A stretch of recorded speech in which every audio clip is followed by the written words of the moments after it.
Hey, what's up guys? KD360 here. Today I'm reviewing Mafia 3 for you guys, the PC version, not the console version. I'm here to talk about whether you should buy it or not, which version, etc, because of all the controversy surrounding the game. I'd never played a Mafia game before, but after all the stuff I was hearing about the game, I had to get the game and try it out for myself. So let's get down to business. I think it would be appropriate for me to explain the story first. So, you're in 1968, you're in New Orleans, or New Bordeaux as the game likes to call it. You play as a character named Lincoln Clay, who's a war veteran. You return, and pretty much what's going on is your friends slash family, the Black Mafia, are in debt to a man named Sal Marcano, and you help him rob the Federal Reserve to get the money that you need to pay off Sal Marcano. But he goes back on the agreement that you guys originally had, and he betrays you and kills pretty much your whole Black Mafia family. And so your mission in the game is to get revenge, but instead of it being just that, there's a lot more to the game than that simple revenge story, which is one of the reasons why I like the story so much. There's a lot of characters that will really make you feel something, where whether it's like love or hatred, you'll really end up enjoying the characters in this story. And this story is probably one of the best out of this generation so far when it comes to games, and I really enjoyed it, and it was what really kept me playing the game, putting almost 40 hours into it, and I don't really regret it.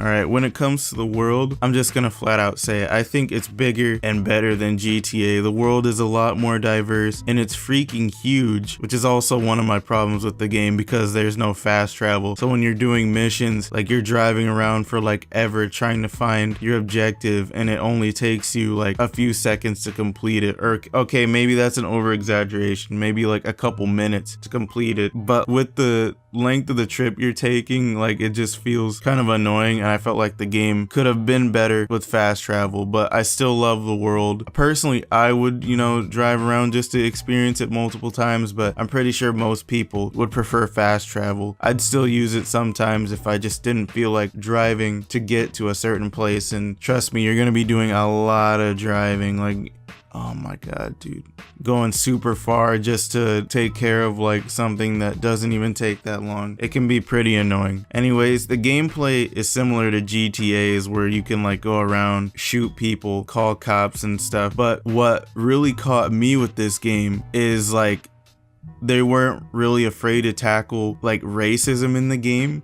So they have like crazy features, like there's stores where you're not allowed to go in because of the color of your skin. Police respond differently based on what neighborhood you're in. Like for example, if you're in a poor Black populated neighborhood, cops take way longer to respond to a crime if you can commit it. Whereas if you're in a rich white neighborhood, the cops, they freaking swarm that place. Like, don't think you're taking on multiple cops. This is not GTA. You cannot take on multiple cops. They will murder you. Like, you just can't do it. And like I said, there were 10 districts, right? This is where one of my favorite features of the game comes in, or my favorite feature, which ties into the story itself, the Underboss System. Eventually in the game, you're going to meet 3 underbosses, and pretty much they are going to help you take down Sal Marcano, but you have to help them like get their districts from his henchmen, and then they'll agree to help you take over more districts so you can get to Sal. And what I like about the Underboss System is that each district has like 2 different crime rackets going on in it. For example, in one district there is an organization that likes to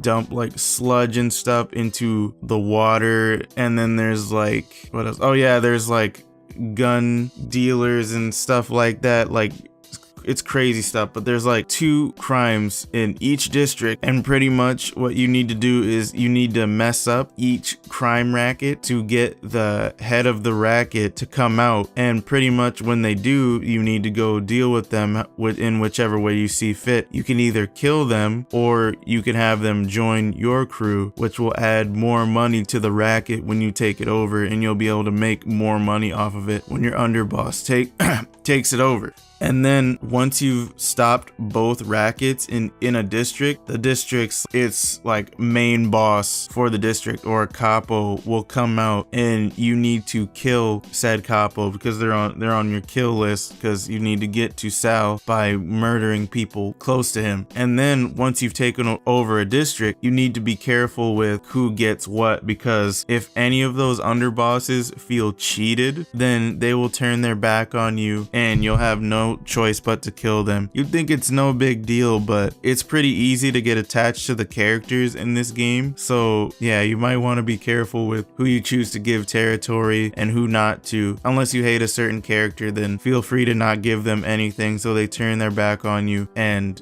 you go ahead and kill them. For me personally, I just split all the districts up between the underbosses because I didn't want to have an ending yet where I killed any of them or anything. I'm not gonna play through the game again because I don't feel like seeing all the different outcomes is worth it to me personally, just because it takes too long for me to see all those different outcomes. Pretty much the more territory you give to an underboss, the more perks you get. Like for example, at the start with each underboss, you can get like a mobile weapons dealer who will drive to you regardless of where you are and sell you weapons. You can call in a hit squad and they can help you take out enemies, and you can get a guy that like brings you a car if you need it wherever you go. I personally think that the perks are really cool. There's also extra perks like being able to carry extra grenades, having more health, getting access to special weapons and things like that depending on what boss you appeal to. And pretty much the way the game works is the more territory you give to a boss, the more money they earn and the more perks you can get. I don't believe you can max out each underboss's perks if you divide the territory evenly. So if you want certain perks and they're really worth it that much to you, then you're gonna have to give certain underbosses more territory than others at the cost of one of them turning their back on you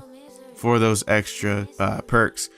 For me personally, if I did it the way I really wanted to do it, I probably would have just given Vito all the territory because I really like Vito. He was my favorite underboss, but I also love Burke just because he's the car man. He brings me cars. And there's a certain car he brings me that makes me want to keep him around even more, because I know if I get rid of him, I'm not going to be able to get that car anymore, most likely. Oh, plus he's a pretty cool person, but people around him would probably disagree though. But yeah, Vito was my favorite guy, and when I found out he was the main character of Mafia 2, it made me want to go play Mafia 2. So eventually I'm going to do that. And that, my friends, is where the positives end. There were a few things that stopped this game from being great, leaving it simply as good. First of all, I told you guys at the beginning of the video, I played the PC version, and you know what? The PC version runs terrible. The only way I was able to get a consistent 60 FPS at 1080p was to have the game on low settings. Everything low. Any higher and the frame rate would have been bouncing between like 40 and like 55. It was absolutely disgusting. But at that point in time, I just wanted to play the game. For me, the only reason that's an issue is because I have a 980 Ti. I should be able to max the game out at 1080p, but nope. Gotta play on low or else no 60 FPS for you. I also experienced a weird bug where the game would crash every time I tried to change the resolution. The game was released in a state that was absolutely unacceptable. They're trying to fix it now as we speak, but it still runs pretty horrible. I had a 980 Ti, so I don't know what the heck the experience is gonna be like for anybody with a worse card than mine. I probably wouldn't even recommend playing the game at 1080p if you don't have a 980 Ti, a Titan X, a GTX 1070 or 1080, or the new Titan X. If you don't have any of those, I highly suggest not playing the game at 1080p unless you're satisfied with 30 frames per second. Another problem is, like I said earlier, there's no fast travel. I love the world and everything, but it would be nice to have when I don't feel like driving for 5 minutes straight to a location just to get something done there in like a minute and then drive all the way back for like another 5 minutes. Another gripe I have is there's no reason to get most of the collectibles in the game. The only collectible worth getting is the fuse, because with it you can wiretap certain areas of a district if you haven't wiretapped them already, in order to reveal more crimes going on within a district. And if you're able to find certain wiretap spots, you may be able to reveal certain enforcers for a racket that you can take care of, which will make finding the boss of the racket and killing them much easier because their enforcers won't be there. I also would have liked to see more done with the Underboss system. As much as I loved it, I feel like they could have added more onto it that would have improved the experience. Like, for example, if you have a district or if you own a racket but it gets attacked by like a rival organization or something, because they had stuff in the game like retaliation, where if you got too far in the game, Sal's personal henchmen would like come after you, and you would either have to keep evading them or you would have to kill the main hitman that's coming after you. I thought something that would be cool is if the like districts that you own or rackets that you own could possibly get attacked by the rival gang, and they could like cost you money, and then maybe if you lost all the money that you earned from that racket, that they could take the territory back and you would have to get it from them or something like that, because there's not really much to do once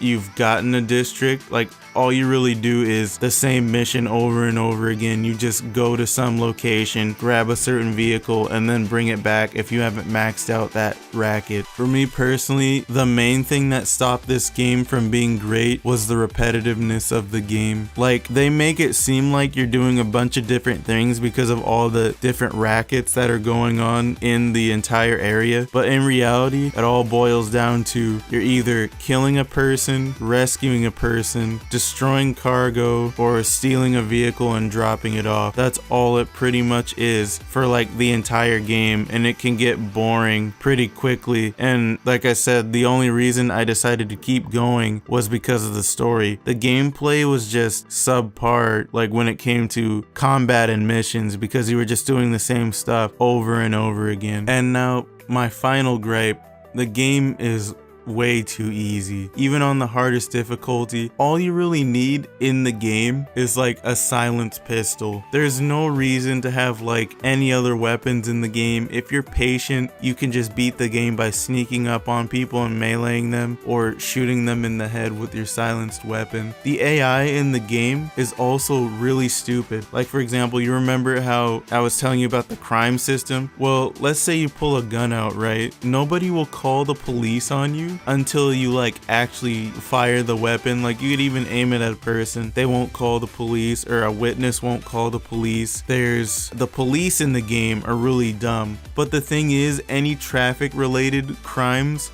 when it comes to a cop, are a-okay. You could speed past a cop, you could run a red light, you can drive in the wrong lane. The only time a cop freaking aggroes on you is if you hit their car while you're speeding. That's the only time they'll come after you in a car. Like I said, with the neighborhoods, if you're in a poor black neighborhood, they take a while to respond to crimes. If you're in a rich white neighborhood, they immediately respond. And if they catch you engaging with members of the Mafia, then they'll join the Mafia because they're being paid off. Other than that, the AI is just really stupid. And it's not even just cops, like it's enemies too. Like, you could be crouching, and when they're searching for you, they'll be standing like right by you and looking right at you, and they still won't see you. It's so stupid. Like, I don't know how the heck they managed to mess this up. I don't know how they made the cops so incompetent that they won't try and stop you when you're breaking traffic laws. You know, it's funny, if I wasn't able to break those traffic laws and I had to actually watch what I was doing on the road besides like crashing, I probably would have had like 40 hours into the game, because that would have meant I had to be way more careful with my driving, because the police on you is the last thing you want, because once they catch you, and if there's enough of them, you're dead. This isn't GTA where you can just easily kill multiple cops at once. In this game, you die faster than you would in GTA, and if the cops gang up on you, like, you're not auto aim headshotting like every single cop. Like, that's not how this game works. Like, I'd say if there's like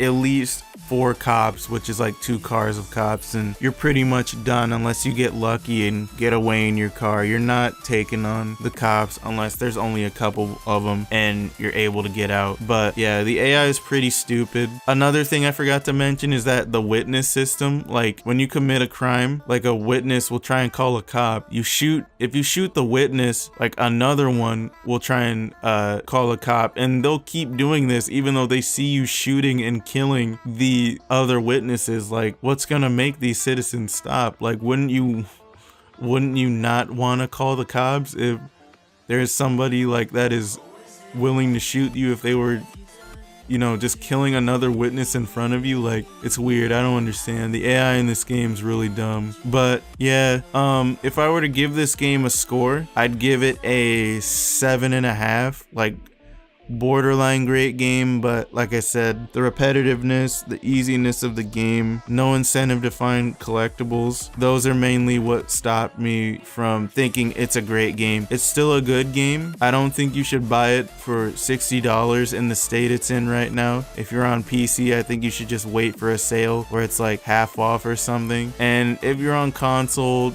just go ahead and get it. You'll be fine. Console people, you'll be alright with the game. It's probably 30 FPS on console, but who cares? On PC, wait for a discount because it runs like garbage and it's not worth $60 right now on PC. And that concludes my review of Mafia 3. If you want to talk about games with me, follow me on Twitter. It's usually where I keep updates on what I've been up to and all that other good stuff, what videos I'm on the verge of uploading. Anyways, see ya.